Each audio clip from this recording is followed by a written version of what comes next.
Milenio Televisión presenta.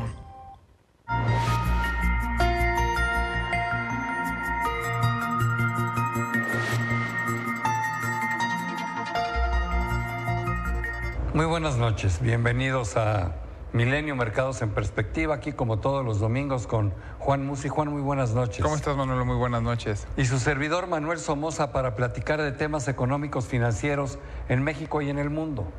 Vamos a aprovechar el día de hoy, el verano es bastante flojo en términos de noticias, vamos a comentar algo sobre México, pero luego vamos a hacer un comentario bastante más largo, por qué la economía mexicana se está comportando mejor a lo esperado. Hay mucha gente que no lo cree, nosotros estamos convencidos de ellos y les traemos aquí los datos fuertes que comprueban que nuestra economía está mejor de lo que nosotros pensábamos que iba a estar en el mes de enero.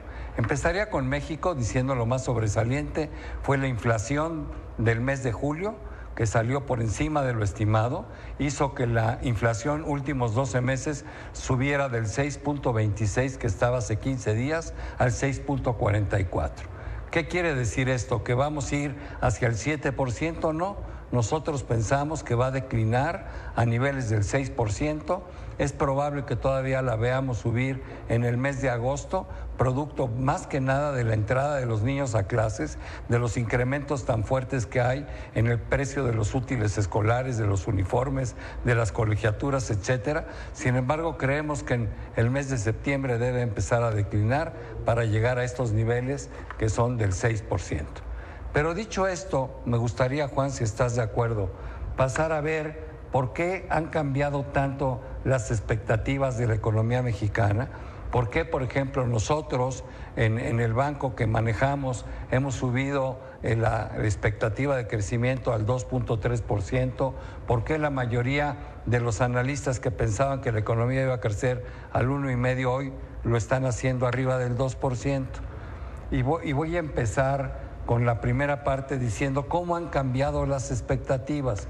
Y usted lo va a ver en el cuadro que le vamos a presentar.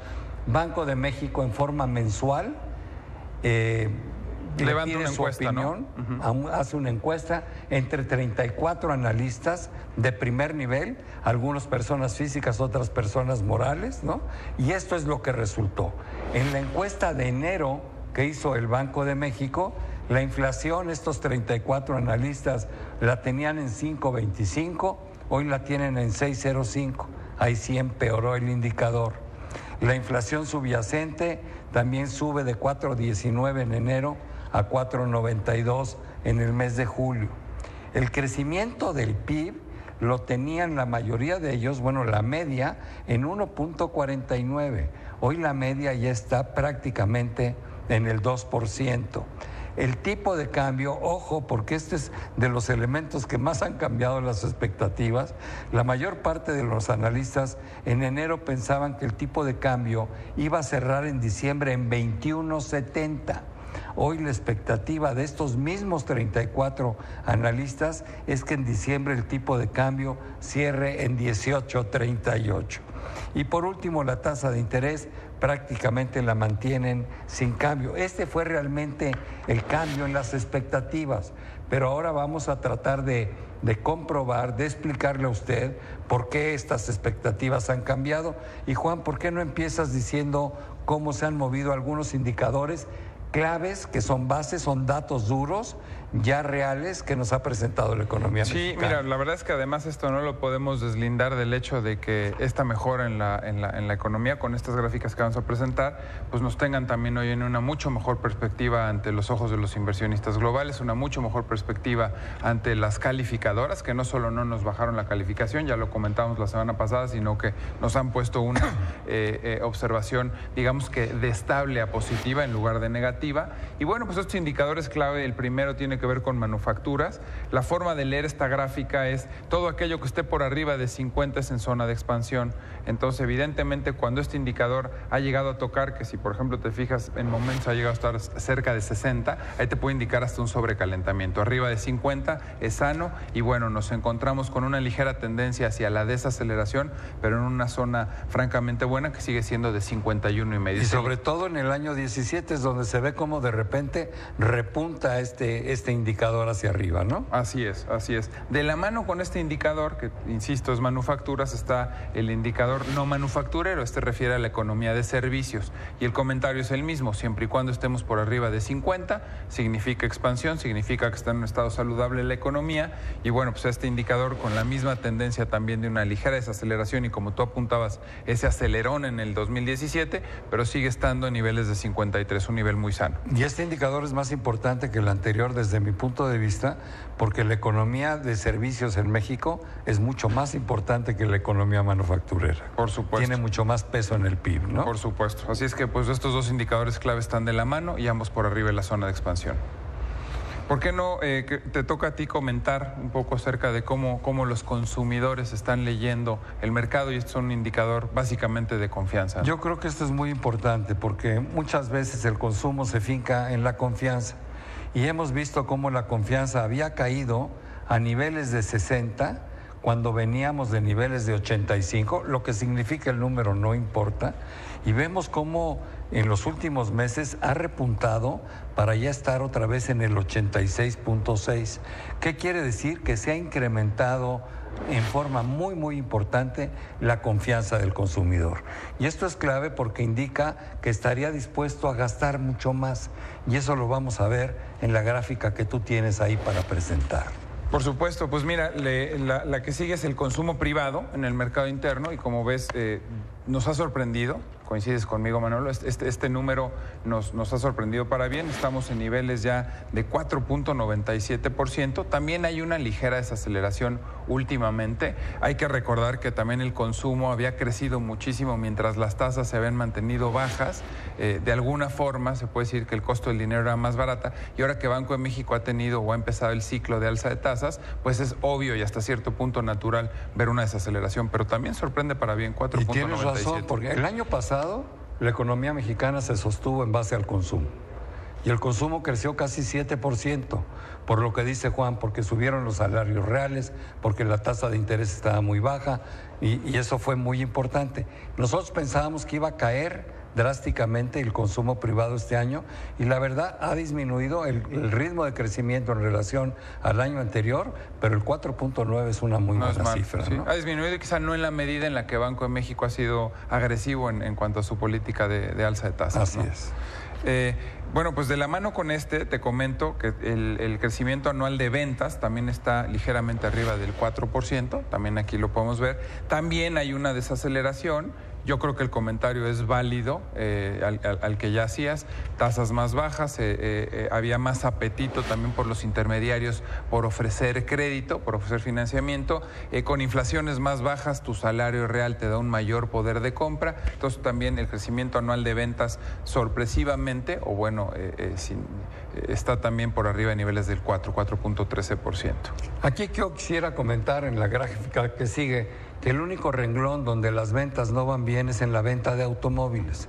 Sin embargo, esto tiene una explicación. El año pasado la venta de automóviles rompió todos los récords inimaginables. ¿Por qué? Porque las grandes empresas manufactureras de automóviles no subieron los precios. Y esto fue muy importante porque los bancos incrementaron el financiamiento para la adquisición de vehículos, entonces tuvimos un año extraordinario. Pero también hay que decirlo, el año pasado mucha gente ante el movimiento del tipo de cambio anticipó el cambio de su vehículo y fueron y compraron coches nuevos porque estos automóviles no habían subido de precio. Entonces es lógico que este año las ventas de automóviles se hayan retraído. Sin embargo, eso no significa que la industria vaya mal. Yo creo que se va a volver a estabilizar. Evidentemente este año no vamos a alcanzar los niveles del año pasado, pero a mí me llama la atención, y me llama bien la atención, que los bancos han mantenido sus tasas, algunos las siguen bajando, hay financiamiento suficiente, el 60% de la operación automotriz se hace a través de crédito, y yo creo que esta es una magnífica noticia. Entonces no nos debemos de ir con el dato de que simplemente están bajando las ventas de automóviles y este es un mal dato. Y conocemos todos a más de uno que se precipitó, en el buen sentido de la palabra, a comprar un coche ante el miedo que el tipo de cambio fuera 25. Hicieron bien porque después los precios se incrementaron, no al nivel del tipo de cambio, pero sí se incrementaron. Correcto. Bueno, pues el que sigue va de la mano también con todos estos datos que hemos venido comentando, la confianza empresarial. Este es un dato medido por el Instituto Nacional de Estadística, por el INEGI, y bueno, pues también está ligeramente por debajo de la zona de 50 puntos, que ya te comentaba yo, pero bueno, pues está repuntando la confianza. Si te fijas con su nivel de enero, claramente la tendencia es hacia arriba, y también muy en línea con lo que comentabas tú al principio del programa, en cómo las expectativas se han ido moviendo a lo largo del año para mejor o para bien. Pues de la misma forma la confianza, estábamos mucho más negativos y pesimistas en enero y febrero que lo que estamos hoy. Claramente aquí se ve también la confianza que reporta el INEGI. Por supuesto. Otro dato duro que indica cómo hemos mejorado es la parte del desempleo. La tasa de desempleo hoy se encuentra en 3.3%, es una de las más bajas que hemos tenido en la historia. A finales del 2006, la tasa era del 3.2, que estamos por alcanzarla. Ha habido una enorme creación de empleos formales en el IMSS, y esas son estadísticas reales, duras, son datos ciertos, y este es un dato magnífico. Yo creo que esto el gobierno lo debería de resaltar mucho más, porque aquí sí hay sustancia. Oye, que los salarios deberían ser mejores, a mí no me cabe la menor duda. Hay que subir el salario mínimo, hay que incrementar los salarios, pero el hecho de haber incrementado los empleos y lógicamente que haya caído la tasa de desempleo al 3.3 es francamente muy bueno. Y algo rápido es, contempla economía ilegal e informal, ese dato. Así es. Otro dato muy importante para casi terminar, es decir, hoy por primera vez en muchos años tenemos balance primario. En la gráfica que están viendo ahí se ve como en el periodo de Fox tuvimos un balance primario positivo, los 2 primeros años de Calderón también. Sin embargo, en los últimos años de Calderón, los últimos 4, más los que lleva la presente administración, el balance fue muy negativo. Por primera vez, después de esos 6 o 7 años, vamos a ver que en el 2017 vamos a tener un balance positivo del 1.5%. Yo creo que esta es una de las mejores noticias. Ya hemos explicado las causas, el gasolinazo, el dividendo de Banco de México, la disciplina que ha impuesto a Hacienda en el recorte de gastos. Y el mayor crecimiento económico, ¿no? Que evidentemente también te da nos ha llevado una mayor a que tengamos una mejor...